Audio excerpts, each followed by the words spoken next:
el caso Agostina hoy va a tener lo que es el frío expediente judicial, un paso importante. Muy probablemente en las próximas horas sea indagado el acusado, Claudio Barrelier, ya por el nuevo delito que es femicidio. Es un agravante que tiene una pena en expectativa de perpetua. Ayer el fiscal de la causa le agregó esa calificación. Recuerden que venía privación ilegal de la libertad, homicidio cuando apareció el cuerpo, ahora femicidio porque la mató por ser mujer, pero seguramente tenga otros agravantes. Pero bueno, con uno solo ya es cadena perpetua. Ya es perpetua, que son 35 años. Lo que apareció ayer fue el informe que se llama precario, técnicamente es el precario de la autopsia. Que es como uno previo. El anticipo, sí, el primer informe, lo que ven en el lugar los médicos forenses, le aportan una información al fiscal que permite interpretar lo que pudo haber pasado, cómo fue la mecánica del hecho, y en los próximos días va a estar el informe final en donde aparecen estudios toxicológicos, etcétera, etcétera. Pero ya con el precario se puede reconstruir el final, cómo fue el asesinato de Agostina, y realmente es una película de terror. Voy a ser cuidadoso en algunas palabras, pero para que se entienda lo que le hizo a una chiquita de 14 años. Concretamente, queda claro que fue engañada, que la adolescente fue feliz a buscar un regalo para la mamá. Eso se reconstruye por testimonios. Por ejemplo, ni siquiera llevó una campera y hacía frío, se puso un buzo. ¿Por qué? Porque iba y venía. Claro.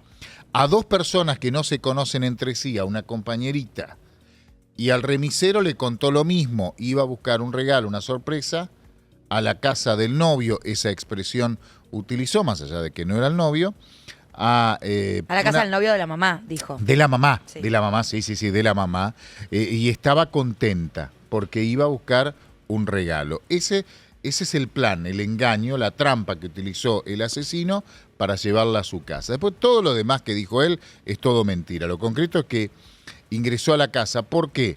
Porque seguramente le dijo, no lo tengo acá, lo tengo en casa. Vamos a buscarlo. Ahí, a partir de ese momento, te habla la autopsia. Repito, voy a ser cuidadoso, pero para que se entienda.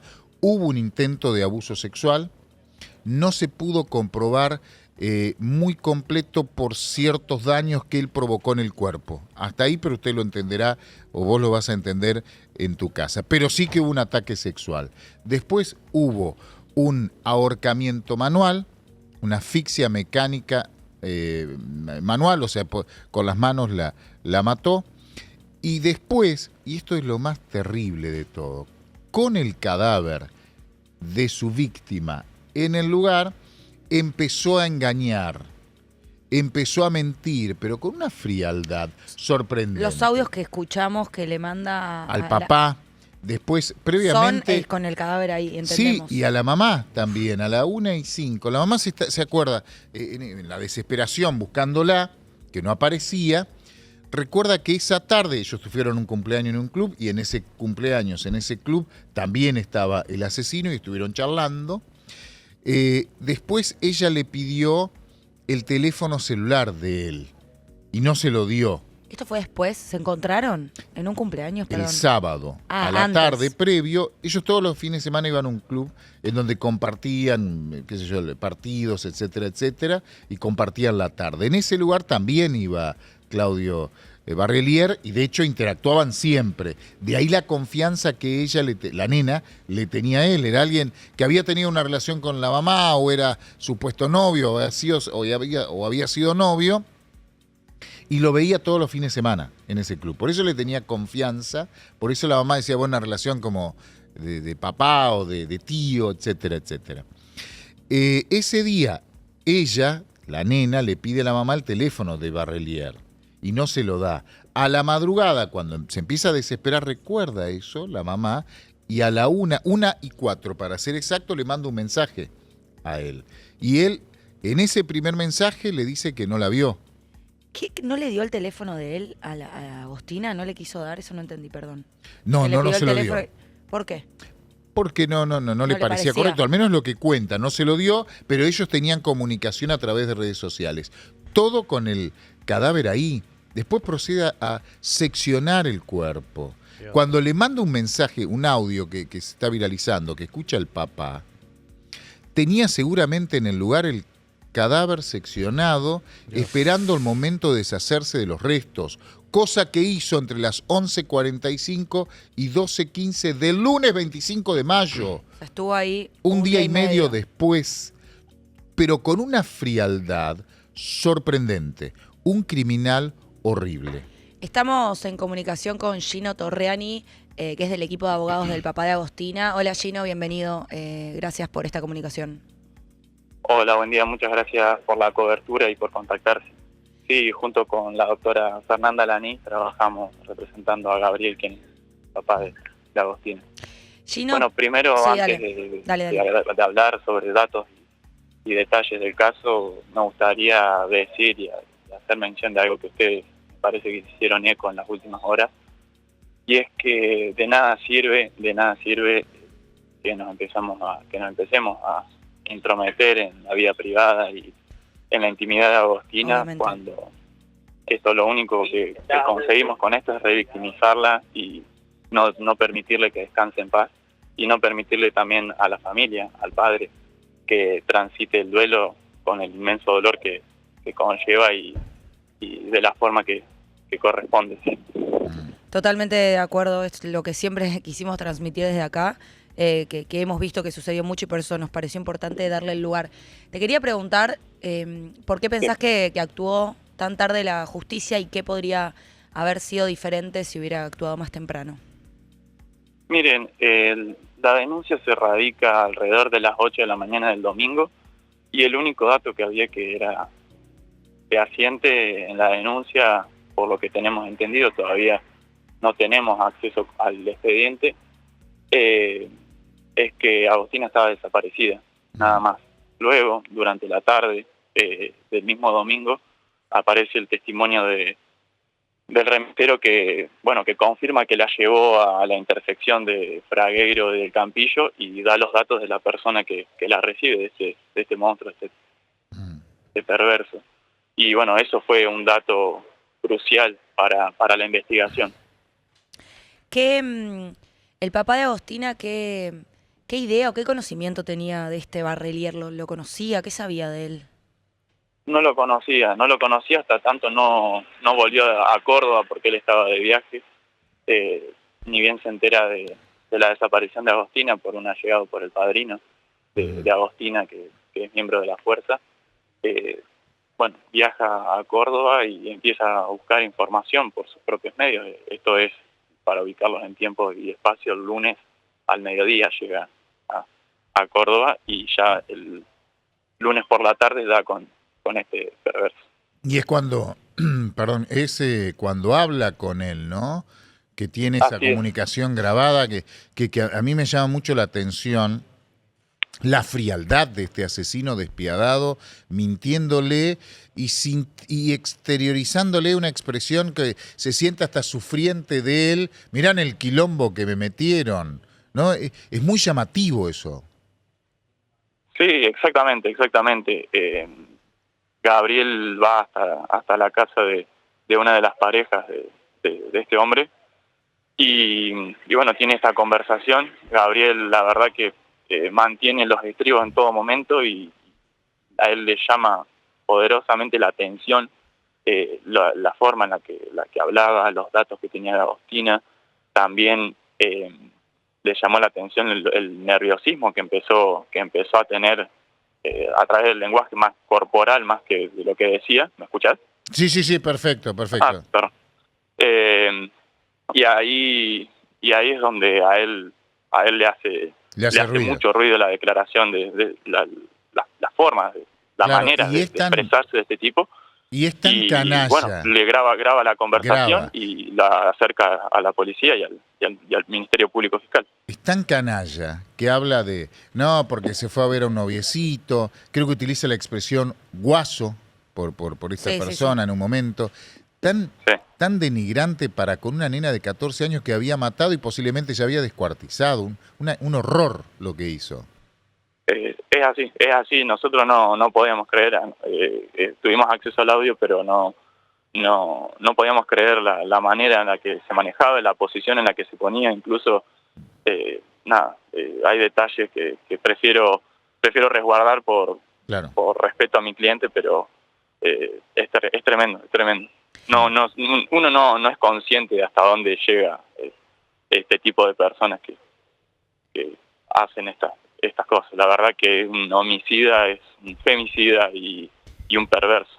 Y esto data de hace mucho más tiempo, no es de No ahora. es la primera vez, claro. ¿Se habló en algún momento de participación de otras personas? ¿Qué saben ustedes de esta posibilidad? Por el momento el único imputado es Claudio Barrelier.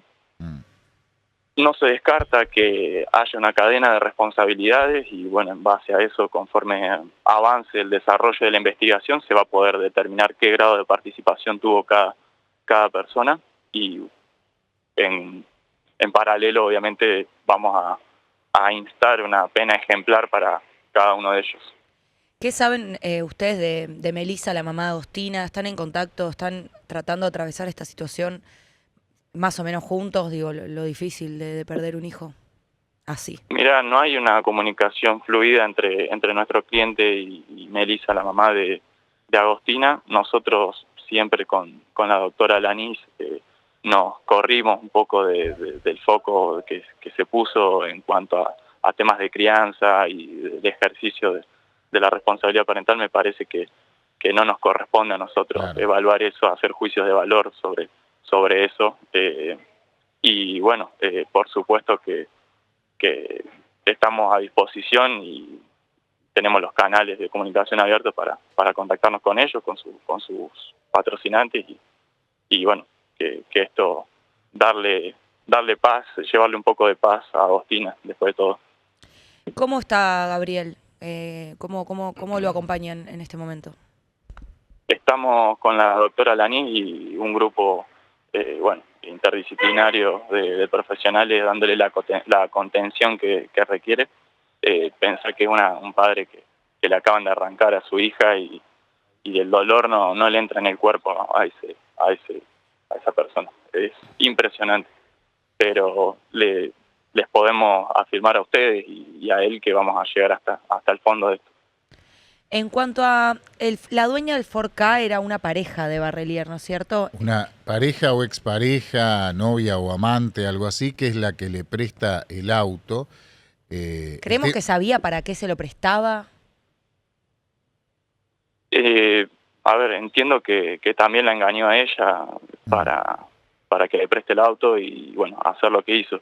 Pero bueno, eso se está investigando y se va a poder determinar si tuvo algún grado de responsabilidad. ¿La escena del crimen se descuidó?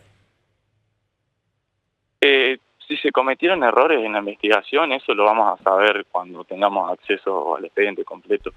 Al momento no la tenemos, entonces no podemos hablar de si se cometieron errores o no, porque no estamos al tanto. Sí les podemos decir que desde adentro Gabriel estuvo tanto trabajando en conjunto con el fiscal, con el Ministerio de Seguridad, con la policía judicial, obviamente con las distintas divisiones de la policía, y sabe que la búsqueda fue implacable y bueno, si se cometieron errores ya cada uno de los responsables deberá rendir las cuentas pertinentes.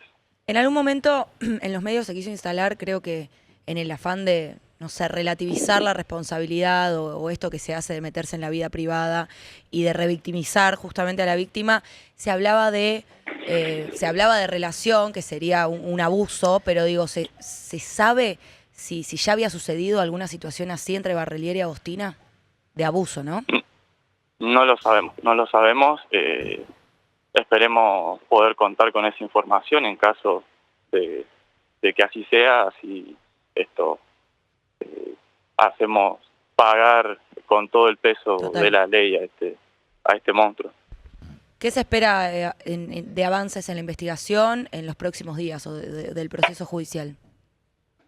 Bueno, se espera que siga el desarrollo de la investigación para determinar si hubo una cadena de responsabilidades, si hay más imputados y bueno, también faltan ciertos resultados de pericia y de pruebas de laboratorio y, bueno, después que se dicte la prisión preventiva para más adelante llevar la causa a juicio, Y si que así sea correspondiera. el juicio. Yo dije en las próximas horas, ¿hoy se va a hacer la ampliación de indagatoria con la nueva calificación o no, ustedes no notificaron todavía?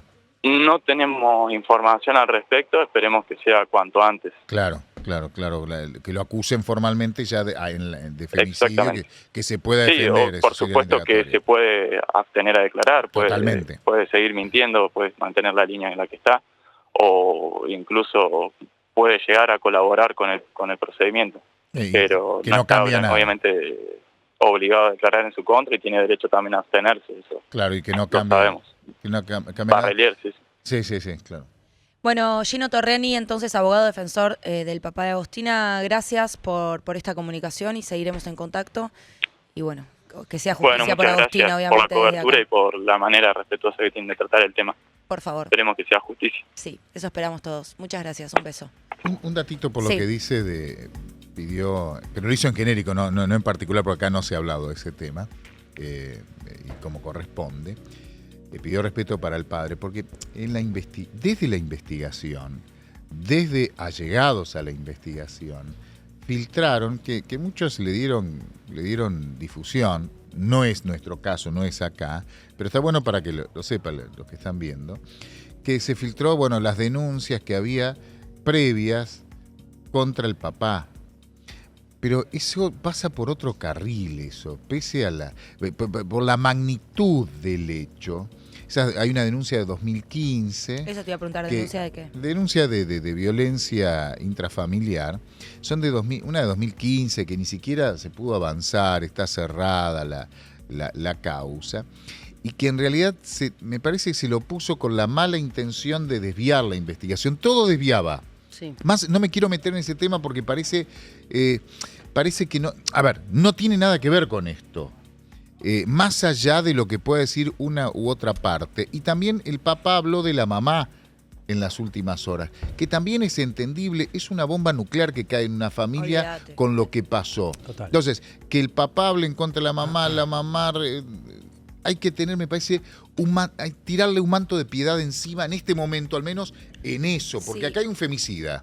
No hay otra cosa. Pasa que siento que justamente en los medios suele pasar un poco lo contrario. Un caso que está todo el país en vilo siguiendo, tienen que llenar horas de aire y empiezan con lucubraciones. Es que deja de importar la como víctima si fuera un show. Sí, la verdad que por momentos parece eso. Como si fuera un show y buscan la novela que más atraiga, ¿viste? Entonces empiezan a buscarle matices y cosas cuando es un femicida que mató a una nena de 14 años. Es un femicida, por supuesto. Y lo importante al final es que hay una marcha a lo largo del país, que es el miércoles, mañana a las 5 de la tarde. Es en Congreso que se concentran mañana en el caso de Cava, pero en Córdoba, en Rosario, Mendoza, supongo que las organizaciones también tienen su spot. Así que nada, compartan. Sí. Y lo importante es la convocatoria. Porque sí, ya lamentablemente Agostina ya no está más. También mataron a Dulce, una chica en Misiones. Y ayer se habló de otro también. Otro femicidio en Temperley. Sí, con el nombre que vos busques hay una víctima. Eso es fatal. Así que me parece que para no desviar el foco, es un femicida. Es un crimen, hay gente llenando horas de aire con esto porque, bueno, lo criminal garpa, pero bueno, lo que hay que hacer es ir y poner el cuerpo. Sí, pero me parece que después de varios años, este femicidio de una nena de 14 años marca otro punto de inflexión. Ay, Paulo, yo quiero pensar eso, pero después seguimos igual. No digo que no van a seguir ocurriendo, seguramente esta noche tenemos otro, mañana tenemos otro, lamentablemente, pero sí como tema hablar. No se hablaba tanto del tema. Los últimos 2 años no se habló tanto del tema. Es verdad eso. Yo casi no hice... yo sigo los casos policiales de los que habla la gente. Sí. Debo reconocer que es así la crónica policial. Y en los últimos años el femicidio quedó como en segundo nivel. Es así. Sí. Por más que podemos caretearla, es así. Este caso lo puso de vuelta en vidriera. Y quizá por lo bestial. Bueno, en un momento Gino, el abogado, lo decía, un monstruo. Es importante también porque cuando uno lee lo que hizo, obvio que piensa que es un monstruo. Sí. Pues es un femicida y está lleno. Sí. Y que se ven, como bien dijiste ayer, Noli, como tipos comunes. Son tipos comunes Claro. hasta que ejecutan el Porque femicidio, el pero vos monstruo lo ves es- como comunes en la calle, en sus trabajos, en la vía pública, en todos lados. Son personitas que parecen normales, ¿viste? Sí. Porque si no, cuando decimos un monstruo, parece que es algo ya visible de antes, que es tipo Sí. temeroso, salgo huyendo, y no que es se así. ve venir, que se escucha el ta, Exacto, ta, y la verdad exacto. que no. Mm. Entiendo igualmente decir la expresión bestia, monstruo. Porque lo es, Porque en lo algún es, punto. pero no, es un chabón. Pero en la vida diaria es un tipo común. Y Sí. lo era hasta que nos enteramos que hizo lo que hizo. Pero ojalá sea un punto de inflexión para ponerle un punto final a algo que se venía desdibujando. Fíjate que un femicidio, bueno, pero es un hecho más. No es un hecho más. No. Una vez más se nos horroriza a todos y nos interpela a todos. ¿Qué hicimos, qué dejamos de hacer para dejar de hablar de esto que es una peste, ¿no? Que es un problema grave? Sí, y también yo lo que decía ayer es que todas las personas que relativizan un poco y ponen foco en la víctima y en sus cuentas de TikTok y en qué hacía y por qué salía sola, todos esos comentarios son parte de la estructura que está debajo del próximo femicidio, porque Claro. Sí. el femicida que lo hace un poco se avala con esas cosas, ¿viste? Un poco se envalentona, o sea, es un femicidio y lo va a hacer igual, pero un poco se envalentona con esas estructuras en donde, bueno, pero la pendeja es así, la pendeja hace esto, la pendeja lo otro, o sea, mentes que no podemos entender cómo razonan, pero un poquito de esos pensamientos que hoy leemos y dicen, ay, pero ¿por qué la nena hacía esto, hacía lo otro? Un poquito forman parte de esa estructura. Claro. Entonces, cuando hablamos de los micromachismos y de en qué cosas podemos participar para que esto deje de pasar, es un poco dejar de decir y dejar de pensar de esa forma. Porque Porque, posta que ¿sabes? forma el pensamiento que después, con un montón de otras cosas y personas que obviamente hacen estas cosas, se avalan un poco en eso. Porque me da la sensación muchas veces que aparecen estos casos brutales y como bien dice Noli, uno usa la palabra monstruo que es verdad, obviamente vos escuchás todo y decís es una bestialidad, pero que alejan, y estoy de acuerdo con esto que decís, como que separan a esta persona del cotidiano de la sociedad, y me parece que esta es una sociedad que también en algún momento va a tener que, todos, no lo digo como alguien que está ajeno, todos vamos a tener que entrar en algún momento en una conversación que es más complicada, que es no tanto qué es lo que la nena está haciendo con TikTok, sino cómo hay una estructura atrás que no se quiere hacer cargo del consumo que hace de las mujeres, ¿no? Hay un consumo de lo femenino como un commodity, lo femenino como un valor, como un estatus, un consumo de las mujeres y de mujeres pibas de 14 años, ¿no? Porque también me da la sensación de que de que ni siquiera por momentos hay en algunas personas el instinto de decir una piba de 14 años está mal.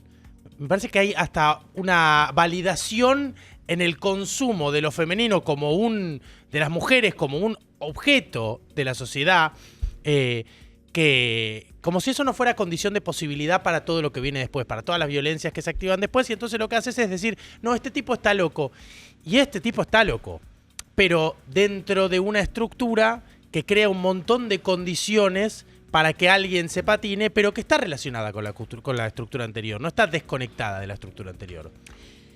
Bueno, Paulo, gracias. Lo seguimos. Y como bueno, y mañana siempre, va a ser una marcha muy grande, Sí, supongo, sí, muy espero. grande, y muy importante. que invite a más que nunca. reflexionar. Sí. Que no quede una marcha más, que invite a reflexionar. Total. Si hay un flyer ahí con todos los spots de todo el país, está estaría bueno. bueno que lo compartan, Sí. porque no lo encuentro. Lo estuve buscando. Aclaramos, Paulo, la nota que hicimos con el señor Paulo Cablan a Nair Galarza iba a salir el día de hoy. Decidimos enfocarnos, Está bien. decidimos enfocarnos. Hoy la prioridad es la violencia, como dije ayer, contra las mujeres, contra las infancias. Así que nos enfocaremos en eso, lo seguiremos hablando acá. Nos parece importante y nos interpela mucho y la dejaremos seguramente para la semana que viene.